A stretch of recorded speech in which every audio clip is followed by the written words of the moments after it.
The Yellow Wallpaper by Charlotte Perkins Gilman. It is very seldom that mere ordinary people like John and myself secure ancestral halls for the summer.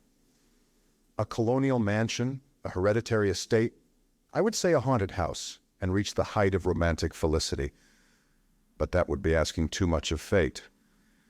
Still, I will proudly declare that there is something queer about it, else why should it be let so cheaply, and why have stood so long untenanted? John laughs at me, of course, but one expects that in marriage. John is practical in the extreme. He has no patience with faith and intense horror of superstition, and he scoffs openly at any talk of things not to be felt and seen and put down in figures. John is a physician, and perhaps, I would not say it to a living soul, of course, but this is dead paper and a great relief to my mind. Perhaps that is one reason I do not get well faster. You see, he does not believe I am sick. And what can one do? If a physician of high standing and one's own husband assures friends and relatives that there is really nothing the matter with one but temporary nervous depression, a slight hysterical tendency, what is one to do? My brother is also a physician and also of high standing, and he says the same thing. So I take phosphates or phosphites, whichever it is, and tonics and journeys and air and exercise, and am absolutely forbidden to work until I am well again. Personally, I disagree with their ideas. Personally, I believe that congenial work with excitement and change would do me good. But what is one to do? I did write for a while in spite of them, but it does exhaust me a good deal, having to be so sly about it or else meet with heavy opposition. I sometimes fancy that in my condition if I had less opposition and more society and stimulus, but John says the very worst thing I can do is to think about my condition, and I confess it always makes me feel bad. So I will let it alone and talk about the house, the most beautiful place. It is quite alone, standing well back from the road, quite 3 miles from the village. It makes me think of English places that you read about, for there are hedges and walls and gates that lock, and lots of separate little houses for the gardeners and people. There is a delicious garden. I never saw such a garden, large and shady, full of box-bordered paths, and lined with long, grape-covered arbors with seats under them. There were greenhouses, too, but they are all broken now. There was some legal trouble, I believe, something about the heirs and co-heirs. Anyhow, the place has been empty for years. That spoils my ghostliness, I am afraid, but I don't care. There is something strange about the house. I can feel it. I even said so to John one moonlight evening, but he said what I felt was a draft and shut the window. I get unreasonably angry with John sometimes. I'm sure I never used to be so sensitive. I think it is due to this nervous condition. But John says if I feel so, I shall neglect proper self-control. So I take pains to control myself, before him at least, and that makes me very tired. I don't like our room a bit. I wanted one downstairs that opened on the piazza and had roses all over the window and such pretty old-fashioned chintz hangings, but John would not hear of it. He said there was only one window and not room for 2 beds, and no near room for him if he took another. He is very careful and loving, and hardly lets me stir without special direction. I have a schedule prescription for each hour in the day. He takes all care from me, and so I feel basely ungrateful not to value it more. He said we came here solely on my account, that I was to have perfect rest and all the air I could get. Your exercise depends on your strength, my dear, said he, and your food somewhat on your appetite, but air you can absorb all the time.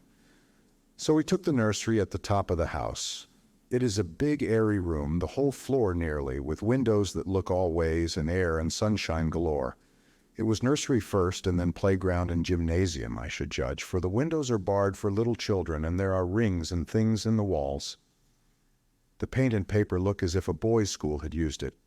It is stripped off, the paper, in great patches all around the head of my bed, about as far as I can reach, and in a great place on the other side of the room. Low down. I never saw a worse paper in my life. One of those sprawling, flamboyant patterns committing every artistic sin.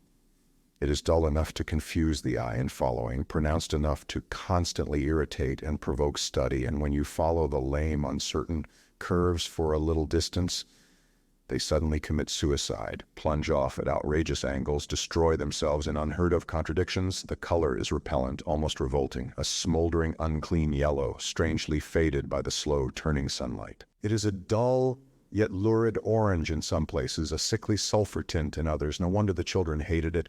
I should hate it myself if I had to live in this room long. There comes John, and I must put this away. He hates to have me write a word. We have been here 2 weeks, and I haven't felt like writing before since that first day. I am sitting by the window now, up in this atrocious nursery, and there is nothing to hinder my writing as much as I please, save lack of strength. John is away all day, and even some nights when his cases are serious. I'm glad my case is not serious, but these nervous troubles are dreadfully depressing. John does not know how much I really suffer. He knows there is no reason to suffer, and that satisfies him. Of course, it is only nervousness. It does weigh on me, so not to do my duty in any way. I meant to be such a help to John, such a real rest and comfort, and here I am a comparative burden already. Nobody would believe what an effort it is to do what little I am able, to dress and entertain, and order things. It is fortunate Mary is so good with the baby. Such a dear baby, and yet I cannot be with him. It makes me so nervous. I suppose John never was nervous in his life. He laughs at me so about this wallpaper. At first he meant to repaper the room, but afterwards he said that I was letting it get the better of me, and that nothing was worse for a nervous patient than to give way to such fancies. He said that after the wallpaper was changed, it would be the heavy bedstead, and then the barred windows, and then that gate at the head of the stairs, and so on. You know, the place is doing you good, he said. And really, dear, I don't care to renovate the house just for a 3 months rental. Then do let us go downstairs, I said. There are such pretty rooms there. Then he took me in his arms and called me a blessed little goose, and said he would go down cellar if I wished, and have it whitewashed into the bargain. But he is right enough about the beds and windows and things. It is as airy and comfortable a room as anyone need wish, and of course I would not be so silly as to make him uncomfortable just for a whim. I'm really getting quite fond of the big room, all but that horrid paper. Out of one window I can see the garden, those mysterious deep-shaded arbors, the riotous old-fashioned flowers, and bushes and gnarly trees. Out of another, I get a lovely view of the bay and a little private wharf belonging to the estate. There is a beautiful shaded lane that runs down there from the house. I always fancy I see people walking in these numerous paths and arbors, but John has cautioned me not to give way to fancy in the least.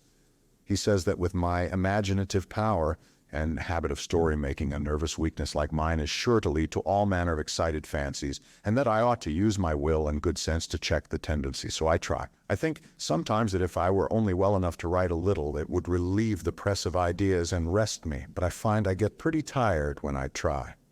It is so discouraging not to have any advice and companionship about my work. When I get really well, John says we will ask Cousin Henry and Julia down for a long visit, but he says he would as soon put fireworks in my pillowcase as to let me have those stimulating people about now. I wish I could get well faster, but I must not think about that. This paper looks to me as if it knew what a vicious influence it had. There is a recurrent spot where the pattern lolls like a broken neck and two bulbous eyes stare at you upside down. I get positively angry with the impertinence of it and the everlastingness.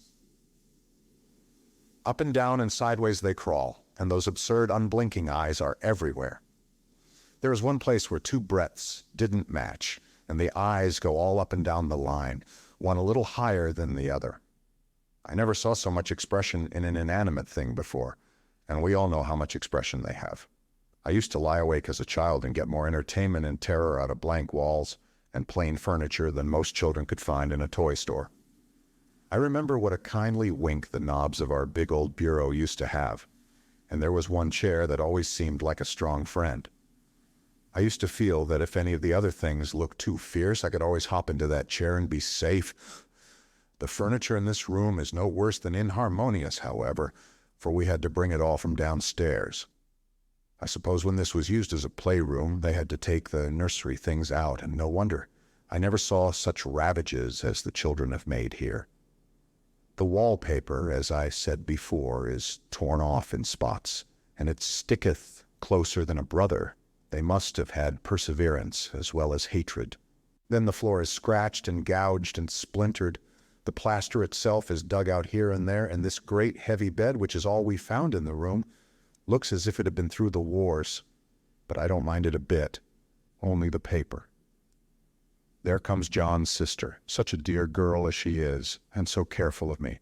I must not let her find me writing. She is a perfect and enthusiastic housekeeper, and hopes for no better profession. I verily believe she thinks it is the writing which made me sick.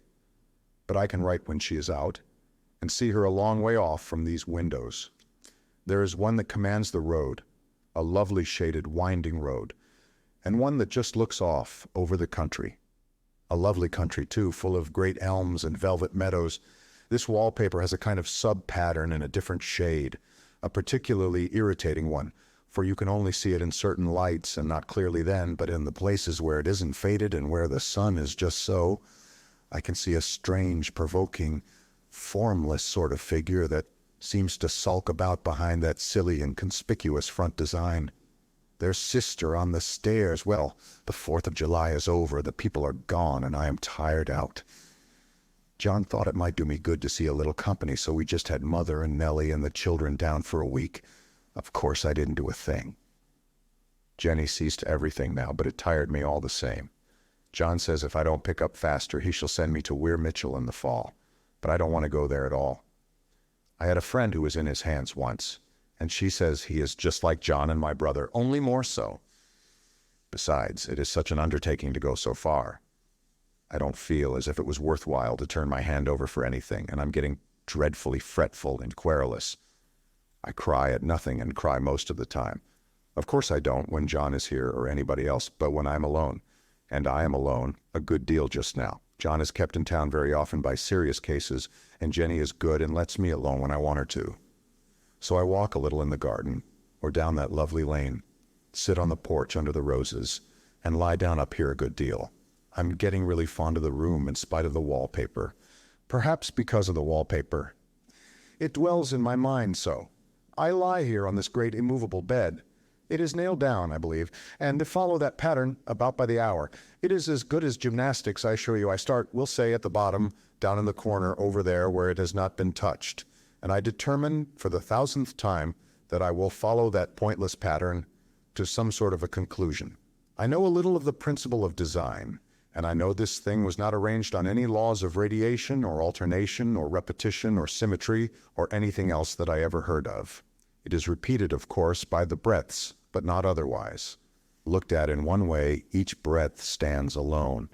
The bloated curves and flourishes, a kind of debased Romanesque with delirium tremens, go waddling up and down in isolated columns of fatuity, but on the other hand they connect diagonally, and the sprawling outlines run off in great slanting waves of optic horror, like a lot of wallowing seaweeds in full chase. The whole thing goes horizontally too, at least it seems so, and I exhaust myself in trying to distinguish the order of its going in that direction. They've used a horizontal breath for a frieze, and that adds wonderfully to the confusion. There is one end of the room where it is almost intact, and there, when the cross lights fade and the low sun shines directly upon it, I can almost fancy radiation after all. The interminable grotesques seem to form around a common center and rush off in headlong plunges of equal distraction. It makes me tired to follow it. I will take a nap, I guess. I don't know why I should write this. I don't want to. I don't feel able, and I know John would think it absurd, but I must say what I feel and think in some way. It is such a relief, but the effort is getting to be greater than the relief. Half the time now I am awfully lazy and lie down ever so much. John says I mustn't lose my strength and has me take cod liver oil and lots of tonics and things, to say nothing of ale and wine and rare meat. Dear John, he loves me very dearly and hates to have me sick. I tried to have a real, earnest, reasonable talk with him the other day and tell him how I wish he would let me go and make a visit to Cousin Henry and Julia. But he said I wasn't able to go, nor able to stand it after I got there. And I did not make out a very good case for myself, for I was crying before I had finished. It is getting to be a great effort for me to think straight. Just this nervous weakness, I suppose. And dear John gathered me up in his arms and just carried me upstairs and laid me on the bed and sat by me and read to me till it tired my head. He said I was his darling and his comfort and all he had, and that I must take care of myself for his sake and keep well. He says no one but myself can help me out of it, that I must use my will and self-control and not let any silly fancies run away with me.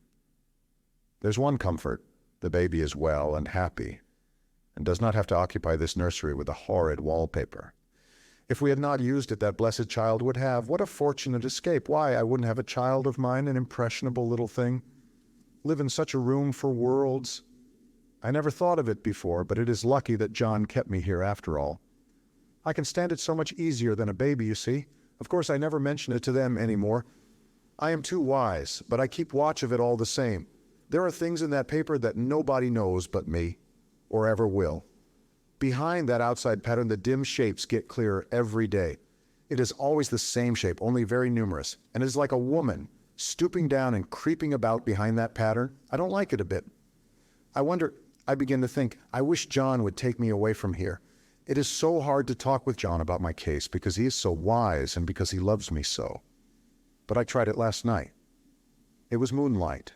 The moon shines in all around, just as the sun does.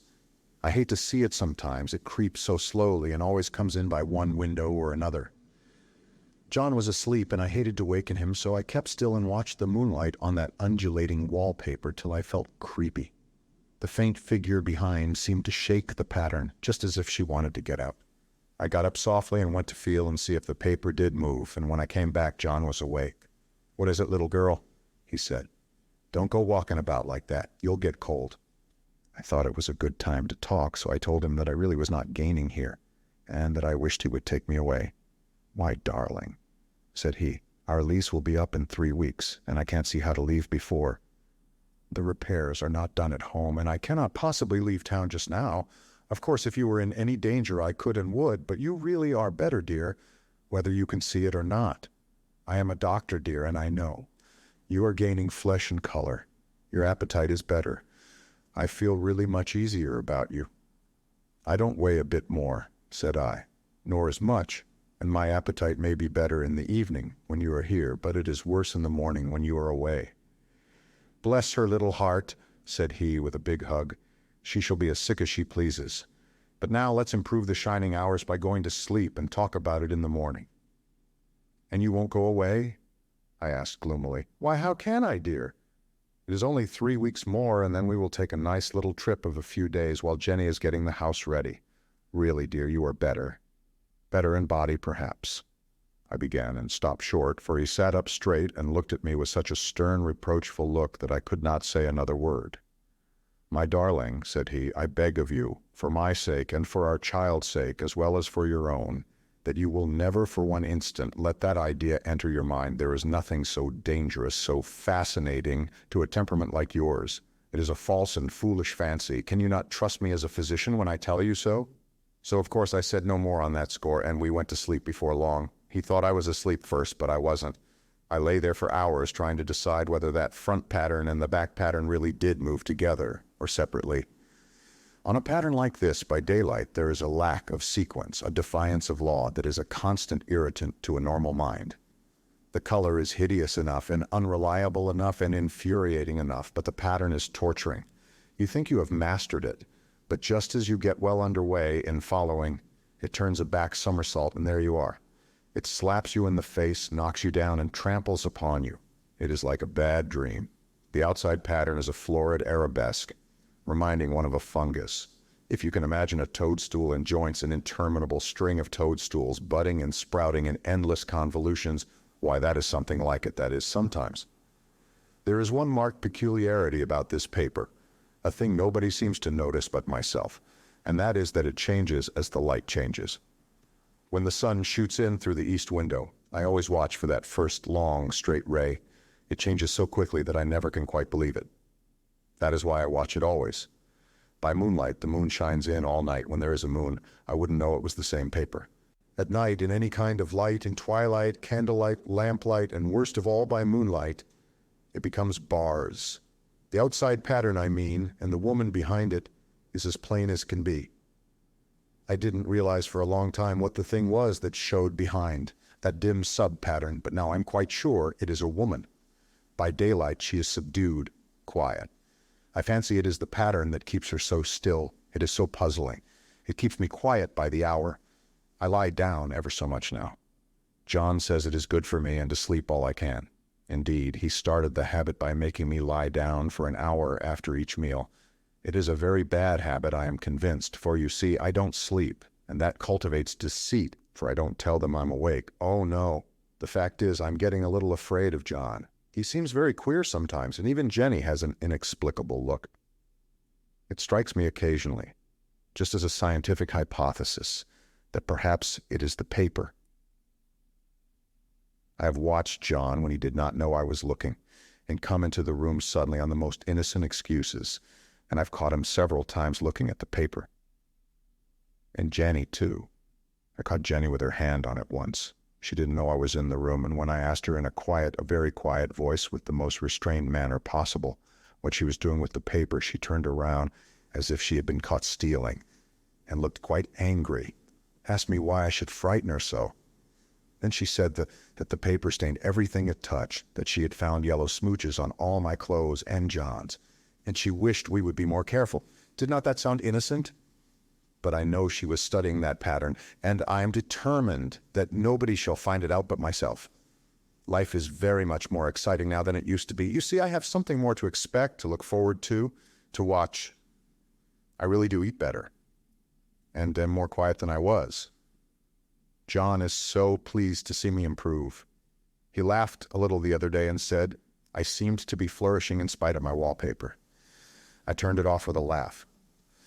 I had no intention of telling him it was because of the wallpaper. He would make fun of me. He might even want to take me away. I don't want to leave now until I have found it out. There's a week more, and I think that will be enough. I'm feeling ever so much better. I don't sleep much at night, for it's so interesting to watch developments, but I sleep a good deal in the daytime. In the daytime, it is tiresome and perplexing. There are always new shoots on the fungus and new shades of yellow all over it.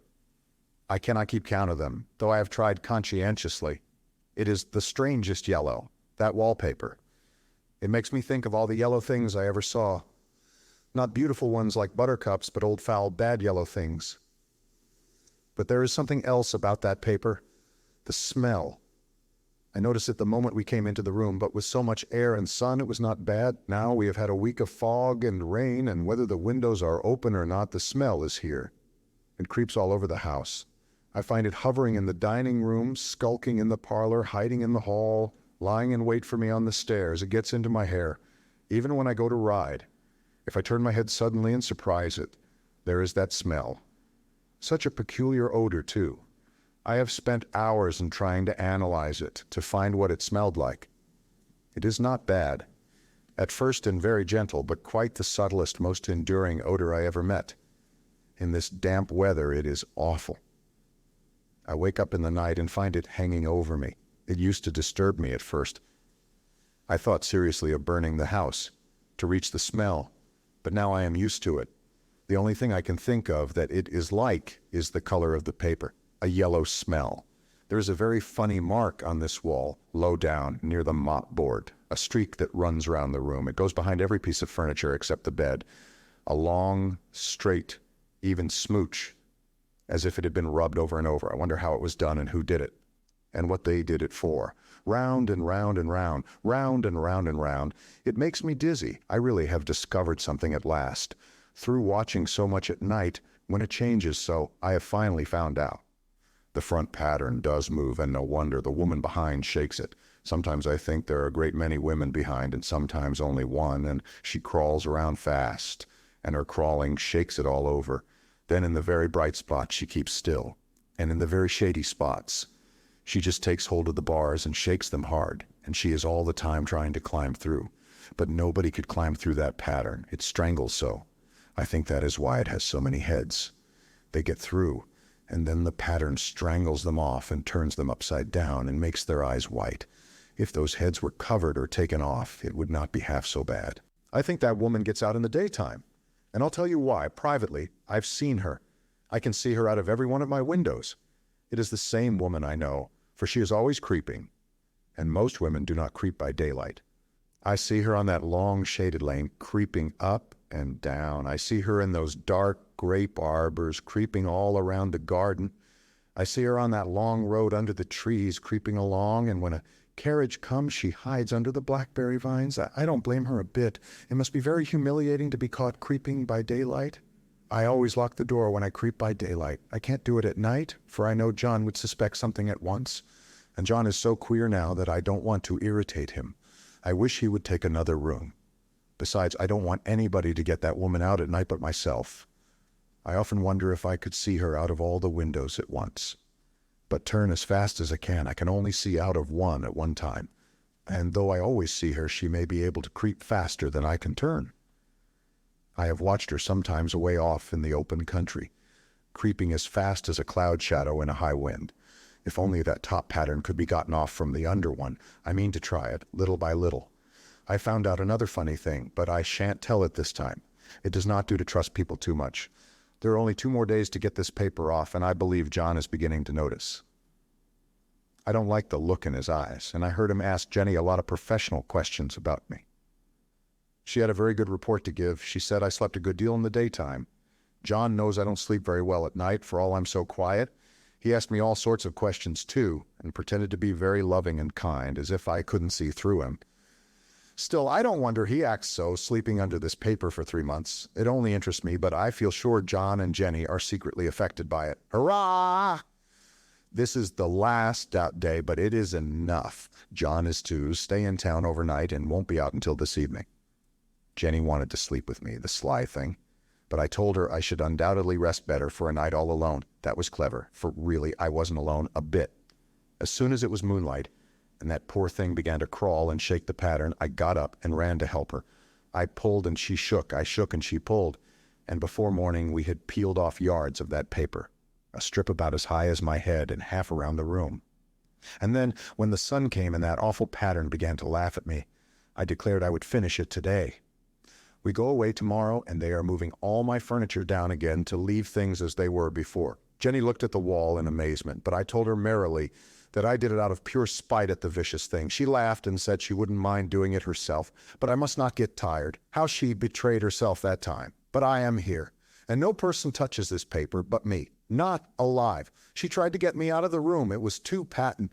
But I said it was so quiet and empty and clean now that I believed I would lie down again and sleep all I could, and not to wake me even for dinner. I would call when I woke. So now she is gone, and the servants are gone, and the things are gone, and there is nothing left but that great bedstead nailed down, with the canvas mattress we found on it. We shall sleep downstairs tonight and take the boat home tomorrow. I quite enjoy the room. Now it is bare again. How those children did tear about here. This bedstead is fairly gnawed, but I must get to work. I have locked the door and thrown the key down into the front path. I don't want to go out, and I don't want to have anybody come in till John comes. I want to astonish him. I've got a rope up here that even Jenny did not find. If that woman does get out and tries to get away, I can tie her. But I forgot I could not reach far without anything to stand on. This bed will not move. I tried to lift and push it until I was lame, and then I got so angry I bit off a little piece at one corner, but it hurt my teeth. Then I peeled off all the paper I could reach, standing on the floor. It sticks horribly, and the pattern just enjoys it. All those strangled heads and bulbous eyes and waddling fungus growths just shriek with derision. I'm getting angry enough to do something desperate. To jump out of the window would be admirable exercise, but the bars are too strong even to try. Besides, I wouldn't do it. Of course not. I know well enough that a step like that is improper and might be misconstrued. I don't like to look out of the windows even. There's so many of those creeping women, and they creep so fast. I wonder if they all come out of that wallpaper as I did. But I am securely fastened now by my well-hidden rope. You don't get me out in the road there. I suppose I shall have to get back behind the pattern when it comes night. And that is hard. It is so pleasant to be out in this great room and creep around as I please. I don't want to go outside. I won't, even if Jenny asks me to. For outside, you have to creep on the ground and everything is green instead of yellow. But here I can creep smoothly on the floor, and my shoulder just fits in that long smooch around the wall, so I cannot lose my way. Why, there's John at the door. It is no use, young man. You can't open it. How he does call and pound. Now he's crying for an axe. It would be a shame to break down that beautiful door. John, dear, said I in the gentlest voice, the key is down by the front steps under a plantain leaf. That silenced him for a few moments. Then he said, very quietly indeed, open the door, my darling. I can't, said I. The key is down by the front door under a plantain leaf. And then I said it again, several times, very gently and slowly, and said it so often that he had to go and see, and he got it, of course, and came in. He stopped short by the door. What is the matter? He cried. For God's sake, what are you doing? I kept on creeping just the same, but I looked at him over my shoulder. "I've got out at last," said I, "in spite of you and Jane, and I've pulled off most of the paper so you can't put me back." Now, why should that man have fainted? But he did, and right across my path by the wall, so that I had to creep over him every time.